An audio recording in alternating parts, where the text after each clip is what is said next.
গোটা মানব জাতিকে দুইটা ভাগে বিভক্ত করবেন, একদল হবে জান্নাতি আর একদল হবে জাহান্নামী। সুবহানাল্লাহ বলেন। দুইটা ভাগে বিভক্ত হবে, ফারিকুন ফিল জান্নাতি ওয়া ফারিকুন ফিস সাঈর। দুইটা ভাগে বিভক্ত করা হবে, একটা ভাগ হবে জান্নাতে আর একটা ভাগ জাহান্নামে। ও বাবারা, জাহান্নাম কি? জাহান্নাম কি? জাহান্নাম এমন এক ভয়ঙ্কর স্থান, এটা হলো চির শাস্তির কেন্দ্র। বলেন সুবহানাল্লাহ। চির শাস্তির কেন্দ্র, যে জায়গার মধ্যে এত কঠিন শাস্তি দুনিয়াতেও কাউকে দেওয়া হবে না। সুবহানাল্লাহ। চির শাস্তির কেন্দ্র। দুনিয়াতে আমাদের শাস্তি দেওয়ার জন্য সরকারি ভাবে জেলখানা আছে না নাই? জেলখানা মানুষকে সুমানো হয় না শাস্তি দেওয়া হয়? আর বলেন, জেলখানায় মানুষকে শাস্তি দেওয়া হয়, তবে নির্দিষ্ট টাইমের ভিতরে, নির্দিষ্ট টাইমের ভিতরে তাকে শাস্তি দেওয়া হয়। যদিও একজনের মানুষের যদি যাবজ্জীবন কারাদণ্ড হয়, যাবজ্জীবন কারাদণ্ড হওয়ার পরে ওই মানুষটা যখন মৃত্যুবরণ করে, এরপরে কি আর কোন সরকারি ভাবে তাকে শাস্তি দেওয়া হয়? আর কোন শাস্তি দেওয়া হয়? তারা মৃত্যুবরণ করে ফেলছে, তারা স্বেচ্ছায় তাকে তার বাড়িতে পাঠায় দেয় অথবা কবরে দাফন করে দেয়, এরপরে আর কোন শাস্তির আইন নাই। কিন্তু আল্লাহু আকবার, জাহান্নামের আগুন এমন একটা হঠাৎ জাহান্নামের আগুন এত কঠিন যে মানুষের মৃত্যু হবে তো দূরের কথা, যখন মানুষের গা জ্বলতে থাকবে, তার হৃদয়ে যখন স্পন্দন যখন গ্রাস করবে, গ্রাস করার পর ওই মানুষটা কখনো মৃত্যুবরণ করবে না। বলেন নাউযুবিল্লাহ। মৃত্যুবরণ করবে না। অতএব তার শাস্তিটা কি সহজ না কঠিন? আরো জোরে বলেন। খালিদিনা ফিহা আবাদা, আবাদুল আবাদুল জাহান্নামের মধ্যে জ্বলতে থাকবে। দুনিয়াতে যাবজ্জীবন কারাদণ্ড হওয়ার পর যেমনি ভাবে দেখা যায় তাকে মৃত্যুবরণ করার পর শাস্তি দেওয়া হয় না, কিন্তু জাহান্নামের আগুনের মধ্যে বান্দাকে যখন শাস্তি দেবে এটা একদম ভিন্ন। বান্দা জাহান্নামে তো মরবেই না, মরার তো কোনো পুষ্টি আছে না। বান্দা আবাদুল আবাদ ওই জাহান্নামের মধ্যে শাস্তি ভোগ করবে। বলেন নাউযুবিল্লাহ। এইজন্য আল্লাহ তাআলা সব সময় বলেন, বান্দা জাহান্নামের আগুন থেকে বাঁচাও। জাহান্নামের আগুন সাধারণ নয়। জাহান্নামের মধ্যে বান্দাদেরকে যখন শাস্তি দেওয়া হবে কোন পদার্থ দিয়া, এটার নাম হলো নার। জোরে বলেন কি নাম? নার শব্দের অর্থ হলো আগুন। এই আগুন দ্বারা বান্দাকে শাস্তি দেওয়া হবে। দুনিয়াতে আমরা আগুন জ্বালাই কি জ্বালাই না? জোরে বলেন। আগুন জ্বালাই কি জ্বালাই না? আগুন জ্বালাইতে গিয়ে আমাদেরকে লাকড়ি প্রয়োজন হয় কি হয় না? কাঠ দিয়া লাগায়, পাতা দিয়া জ্বালায়, গ্যাস দিয়া জ্বালায়, পেট্রোল দিয়া জ্বালায় কি জ্বালায় না? জাহান্নামের মধ্যে কোনো পেট্রোল নাই, লাকড়ি নাই, কোনো কিছু নাই। আল্লাহ তাআলা বলেন দুই ধরনের লাকড়ি আল্লাহ তাআলা ব্যবহার করবেন। কয় ধরনের? জোরে বলেন। আল্লাহ তাআলা বলেন ওয়াকুদুহান নাস ওয়াল হিজারা। আল্লাহু আকবার বলেন। দুই ধরনের লাকড়ি আমি আল্লাহ ব্যবহার করব। ওয়াকুদুহান নাস, এক নম্বর হলো মানুষ। আল্লাহু আকবার। দুই নম্বর ওয়াল হিজারা, দুই নম্বর হলো পাথর। মানুষ এবং পাথর দিয়ে আমি আল্লাহ তাআলা জাহান্নামের আগুনকে প্রজ্বলিত করব। বলেন নাউযুবিল্লাহ। দুনিয়ার আগুন বরদাস্ত করার মতো আমাদের কারো ক্ষমতা আসেনি। দুনিয়ার মধ্যে সবচেয়ে নিম্নমানের আগুন কোনটা? মোমবাতির আগুন, কুফির আগুন। ঠিক না বেঠিক? ঠিক না বেঠিক? মোমবাতির আগুনের ভিতরে আপনি ইচ্ছা করলে 3 সেকেন্ড অথবা 4 সেকেন্ড রাখা সম্ভব? সম্ভব কি সম্ভব না? পানি আগুনের মধ্যে এতটুকু রাখবেন না, এতটুকু রাখতে পারবেন না। এই দুনিয়ার আগুনের মধ্যে আপনি 3 সেকেন্ড অথবা 4 সেকেন্ড রাখবেন। এরপরে এই হাতটাকে যদি আপনি আগুনের মধ্যে দেন, এরপরে কি হাতকে বলবেন এ হাত 4 সেকেন্ড হয়ে গেছে সরে যাও? হাতকে কি বলা লাগে? আর কথা বলে না। দুনিয়ার আগুনের মধ্যে যখন হাত দিবে হাতকে বলা লাগে না, অটোমেটিক গরম হওয়ার সাথে সাথে হাতটা চলে আসে। অটোমেটিক। আল্লাহু আকবার। দুনিয়ার আগুনের মধ্যে যখন আপনি স্পর্শ করবেন, স্পর্শ করার সাথে সাথে আপনার 3 সেকেন্ড হয়ে সাথে সাথে হাতটা অটোমেটিক চলে আসবে। কিন্তু জাহান্নামের আগুন এমন প্রজ্বলিত আগুন, আল্লাহ তাআলা বলেন সূরা হুমাযার মধ্যে বলেন, আল্লাহ তাআলা বলেন নারুল্লাহিল মুকাদা। সুবহানাল্লাহ বলেন। আল্লাহ তাআলা বলেন এটা দুনিয়ার কোনো সাধারণ আগুন না, এটা হলো আমি আল্লাহর প্রজ্বলিত আগুন। সুবহানাল্লাহ। আল্লাতী তাত্তালিউ আলাল আফিদা। দুনিয়া তুমি পা লাগাও, পা জ্বলবে, হাত লাগাও, হাত জ্বলবে।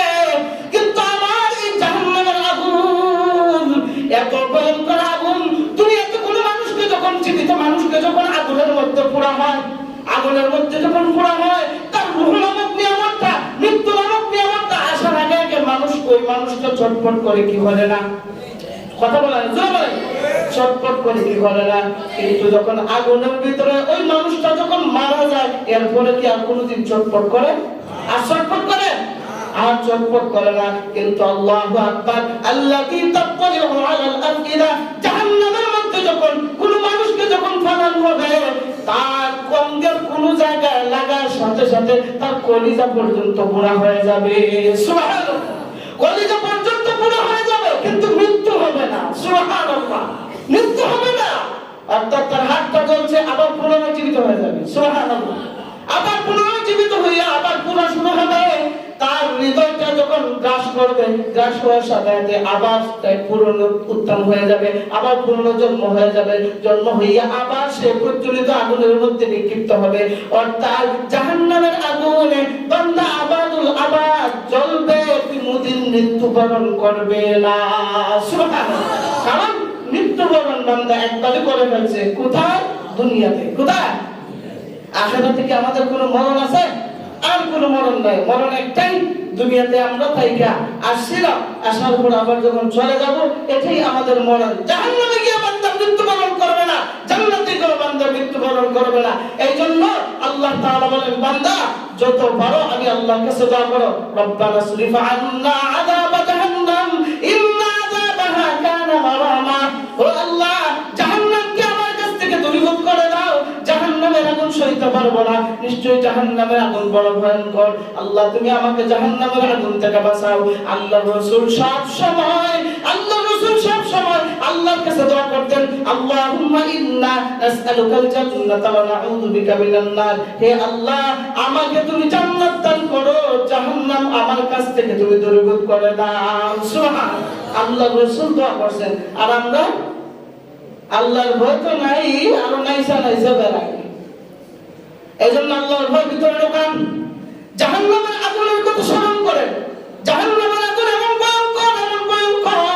ছোট্ট একটা ঘটনা বলে শেষ করে, এই জাহান্নামের আগুনের ভয়ের কথা আল্লাহর রাসূলের সাহাবীরা স্মরণ করে বলতেন, 24 ঘন্টা কাঁদতেন। সুবহানাল্লাহ।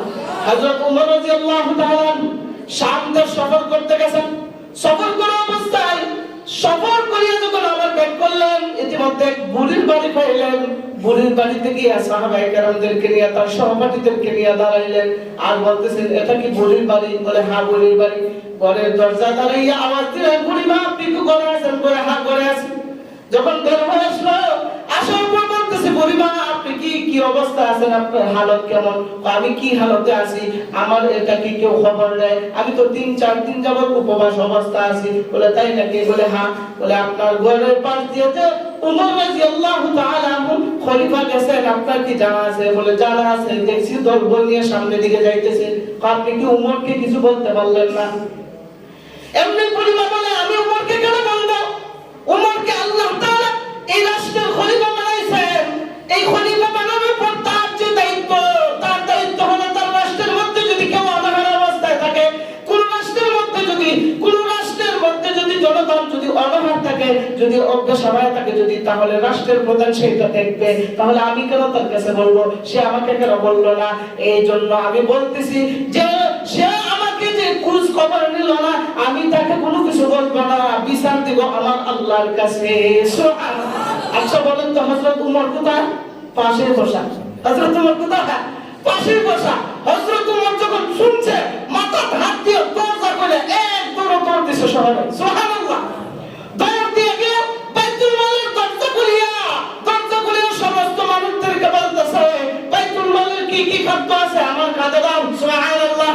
বাইতুল মালের প্রহরীরা বলতেছে, সরকার প্রধান, হে খলিফাতুল মুসলিমিন ওমর, আপনার কাছে কেন খাদ্য নিবেন? আপনার কাছে কেন নিবেন? আমরাই তো আছি, বলেন কোথায়, আমরা পৌঁছায় দেই। হযরত ওমর বলেন, না না, আমার কাছে দাও, আমি তার কাছে গিয়ে পৌঁছায় দেই। না না, এটা মানানসই না। মানুষদের কি বলবে যে সরকার প্রধান হইয়া খাদ্য গ্রহণ করিয়ে দিয়ে যান, তাহলে আমাদেরকে গালিগালাজ করবে। হযরত ওমর বলেন, হাসরের ময়দানে একজন মানুষ অনাহার থাকা অবস্থায় যদি কাউকে জিজ্ঞাসা করে, আমি ওমরকে আল্লাহ তাআলা জিজ্ঞাসা করবে, ওই দিন তুমি সগীর আলী আর কবির আলী জবাব দেবে না, ওই দিন আমি ওমরের জবাবদিহিতা করা লাগবে। সুবহানাল্লাহ। আমি ওমরের জবাবদিহিতা করা লাগবে, সুতরাং আমার কাছে দাও, আমার কাছে দাও। সুবহানাল্লাহ। আটার বস্তা নিয়ে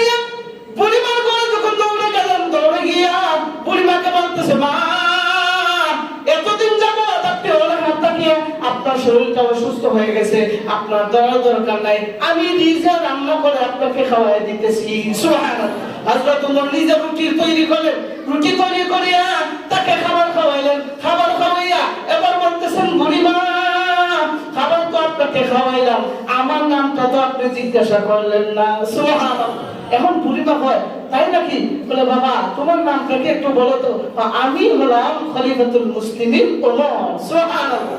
হযরত ওমরের এই কথা শুনিয়া বুড়ি বলতেছে, তাই নাকি? বলে, হ্যাঁ আমি হলাম ওমর, আমাকে মানুষে খলিফাতুল মুসলিমিন ওমর কয়। ও বুড়িমা, আপনি কি চিনতে পারছেন? আমি তো না, আমি শুনছি, এখন পর্যন্ত তোমাকে আমি দেখি নাই। বাবা তোমার কাছে আমি মাফ চাই, তোমার সাথে আমার অনেক বেয়াদব হয়ে গেছে, আল্লাহ রাস্তা তুমি আমাকে ক্ষমা করে দাও। বলে, না। বলে, আপনি কি বলছেন? আমি বলছি যে কে যে তোমাকে খলিফাতুল মুসলিমিন ওমর বানাইছে, ওমরকে কে যে খলিফাতুল মুসলিমিন বানাইছে, যদি ওমরকে না বানাইয়া যদি তোমাকে বানাইতো, এটা যখন পরিচয় পাইছে না, তখন কইতেছে কে যে ওমরকে খলিফাতুল মুসলিমিন বানাইছে, উম্মতকে না বানাইয়া যদি তোমাকে বানাইতো, তো অন্ততপক্ষে অনাহারী মানুষ যারা আছে তাদের মুখে একটু খাবার তুলে দিত। তখন হযরত ওমর বলে, আমার পরিচয় নেন, আমি হলাম ওমর। তিনি তো একদম চমকে গেছে, তুমি ওমর কি করে হয়? বলে, হ্যাঁ আমিও। বলে, তুমি আবার কি করে জানলা? বলে, আপনার যাওয়ার সময় আপনার এই অনাহারী অবস্থা আমি দেখে গেছি। সুবহানাল্লাহ। বলে, তাই নাকি? বলে, কি করছো? আমি এই মুহূর্তে বাইতুল মাল থেকে আটা এনে আপনাকে রুটি তৈরি করে আপনাকে খাওয়াইছি। বলে, তাই নাকি? বলে, বাবা আরেকটা কথা শুনো, তুমি আমাকে বদদুয়া দিও না। মা, আমাকে বদদুয়া দিও না আপনি, কারণ আপনি যেই কথা বলছেন একদম ন্যায্য দাবি আপনি আপনার আদায় করছেন। শুনুন, আমি খলিফাতুল মুসলিমিন, যদি কোনো ভুল করি আপনি সন্তান হিসেবে আমাকে শাসন করবেন। সুবহানাল্লাহ। আর যেহেতু আমাকে খলিফাতুল মুসলিমিন এই সনদ দিয়ে দিয়েছেন, আজীবন আমি আপনার খেয়াল রাখবো এবং সবার খেয়াল রাখি।